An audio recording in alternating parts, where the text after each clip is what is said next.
And we are live for another edition of the Jameson Daigle Show. Some Ray Charles, Hit the Road, Jack. Not trying to take shots at Les. Just thought that'd be a little funny here to start it off. Wow. What a last 24 hours. Wow. The capital city here in Baton Rouge on a hot Monday. It's hot in more ways than one. Very controversial, but in my opinion, it was expected, especially after the way the game ended Saturday night, what happened at the end of last year, the pulse of Baton Rouge, what's happened so far in this year. So you ask, well, Jameson, would you have done the same thing? Did LSU make a rush to judgment? We're going to get to that in a minute.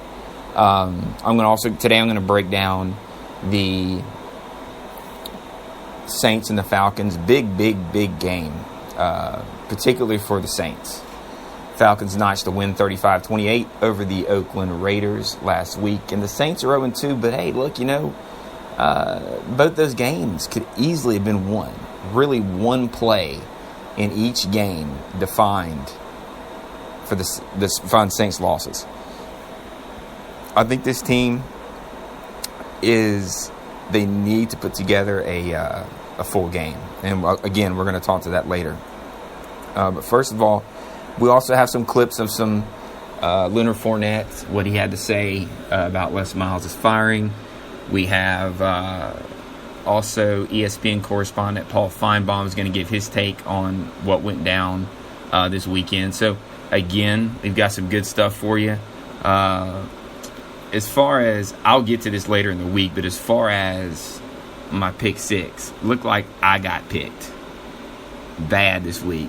I took a hit. I was 1-5. Ugh, that's rough. But hey, you know what? It happens. That takes my record to 15-9. I'll take that. I'll take it. So we're going to rebound. I can promise you. This next week, I'm also going to give you my pick on the game, votes against the spread, and who I think is going to win. I'm going to give you my thoughts on the total and where to go that way if you're thinking about taking a look at getting in on that side of the game. But anyway, let's get started off. My Sounds of Sanson today is going to be, let's be honest, we're going to talk about the Les Miles thing, how this happened, and give my opinion on Saturday night and why I think this happened. First of all, let me get to why or what happened on Saturday night. That was one of the worst displays of clock management that I've ever seen. Not that that's surprising. That's kind of been a mainstay since Les Miles has been at LSU, is his inability to manage the clock in key situations. See, here's my thing, is that's something that a coach, especially a head coach, has to have. They have to have that mindset. They have to have the ability to watch the clock. That's part of your game management skills. Les Miles doesn't have to. He's got an offensive coordinator. He's got a defensive coordinator.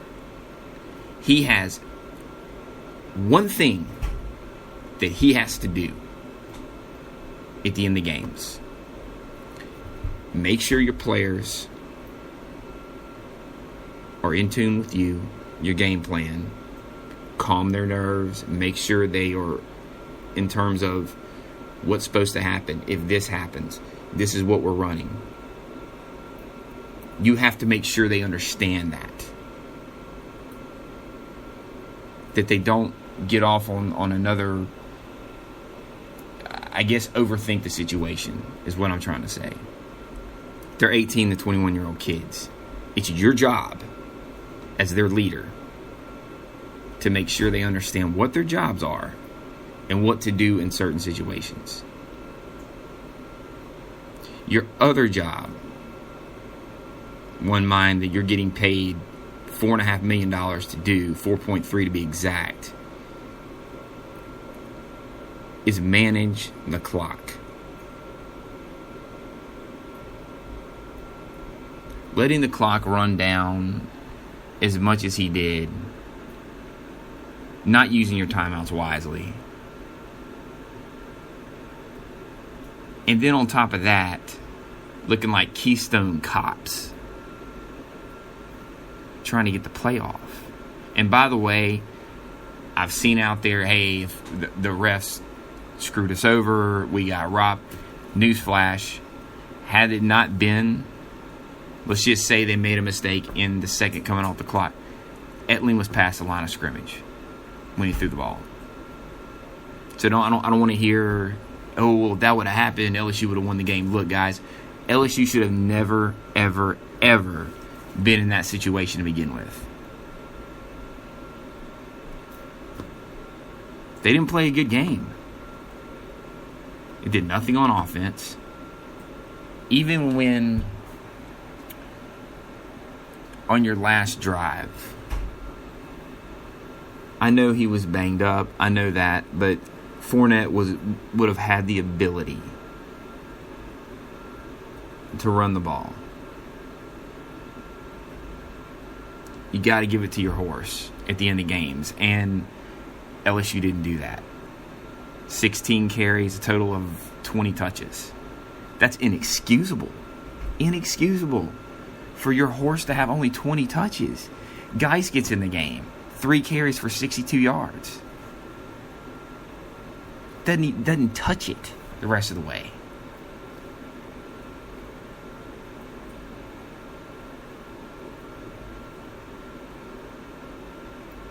I mean, it's a I think Les Miles does not know how to manage the talent he has either. I mean, that's kind of obvious because of the recruiting classes that we see, the level, the talent level that comes into LSU, and then it's his ability not to develop players.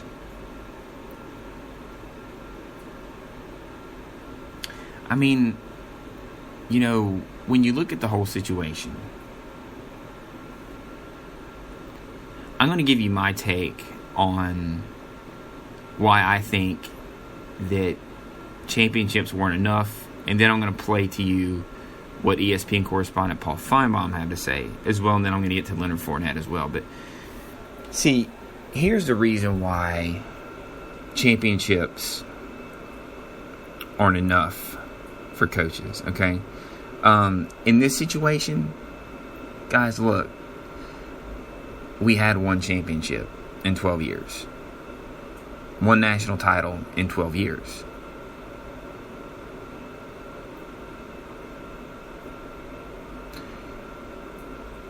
Two SEC championships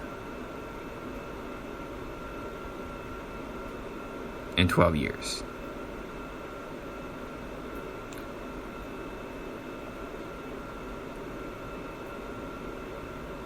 Two SEC West titles. 3 SEC West titles. But 2 SEC titles. As LSU got embarrassed in that 2005 SEC championship game by Georgia.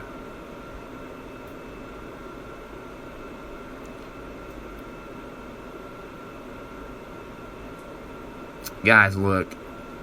He was also 15-11 in the SEC over the last 3 to 4 years.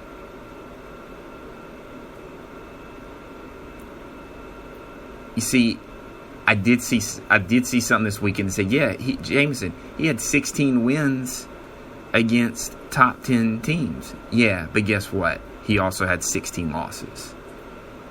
Okay? You can go and list all these fine statistics. And yeah, you go and run it down, and yeah, he does. He's got a great 77% winning percentage. He does have championships under his belt. He's got a phenomenal record at LSU, at home. But folks, look, it's like I had said before. You're saying based on his past achievements, that should warrant him that he should stay, or that'll always, no matter what shape the program's in, where it's headed over the last 4 years.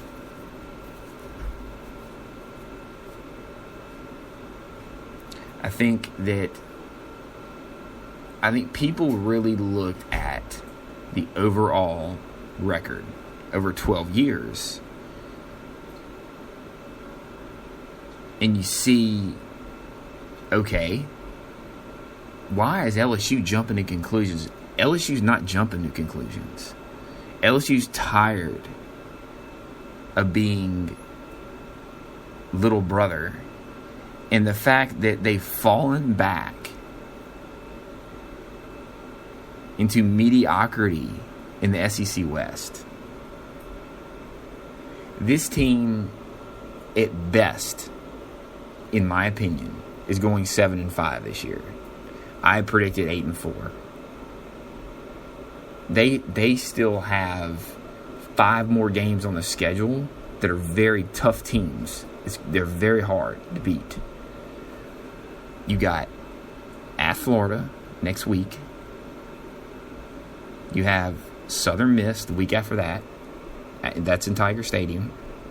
Southern Miss has got a good football team, folks. And those of you that don't follow Southern Miss or don't follow college football as a whole, you're going to see that in 2 weeks. Then you have Ole Miss coming to town. Ole Miss has got a great football team. Ole Miss should be, had they kept their poise, would be in the top 5 or top 6 right now, as they would have beaten Alabama and Florida State. You got Alabama coming here. I don't even need to go down that road, and I'm not. Then you have at Arkansas and at A&M. Folks, those are 5 games that LSU could very well lose at least 4, maybe all 5. Hopefully, they get it together, and Coach O, who's been recently appointed to interim head coach, Steve Ensminger, has been appointed to offensive coordinator.